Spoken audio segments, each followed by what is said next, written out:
বেশ কিছু নিত্যপণ্য ও অত্যাবশ্যকীয় সেবার উপর ভ্যাট ট্যাক্স বৃদ্ধির ফলে সাধারণ মানুষের জীবন ধারণ আরও অসহনীয় হয়ে পড়বে, ব্যবসা বাণিজ্য বিরূপ প্রভাব পড়বে বলে আশঙ্কা প্রকাশ করেছেন বিএনপির সিনিয়র যুগ্ম মহাসচিব রুহুল কবির রিজভী।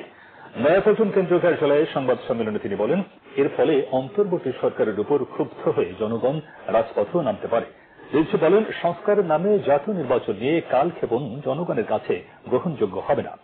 পতিত আওয়ামী লীগ সরকারের বিরুদ্ধে ইতিহাস বিকৃতির অভিযোগ এনে তিনি বলেন, অন্তর্বর্তী সরকারের সময় সংশোধিত পাঠ্য বইয়ে এখনো নানা অসঙ্গতি রয়ে গেছে।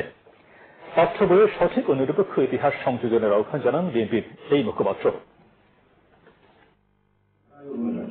তোমার উপর খাড়ার ঘাট হিসাবে চলতি 2024-25 অর্থ বছরের মাঝপথে এসে শতাধিক পণ্য ও সেবার উপর মূল্য সংযোজন কর বা ভ্যাট এবং সম্পূরক শুল্ক বাড়িয়েছে সরকার। তাদের দৈনন্দিন জীবনযাত্রার খরচ আরেক দফা বাড়ছে সাধারণ মানুষের। এমনিতেই মূল্যস্ফীতির ঊর্ধ্বমুখী প্রবণতার কারণে সাধারণ মানুষের নাভিশ্বাস উঠছে। সেখানে জীবন রক্ষা করে ওষুধ, এলপি গ্যাস, গুঁড়া দুধ, বিস্কুট, আচার, টমেটো কেচাপ বা সস, জুস, টিস্যু পেপার, ফলমূল, সাবান, ডিটারজেন্ট, পাউডার, মিষ্টি এবং চপ্পলের উপর ভ্যাট হার বৃদ্ধি মধ্যম ও নিম্ন আয়ের মানুষকে আরো চাপে দিবে।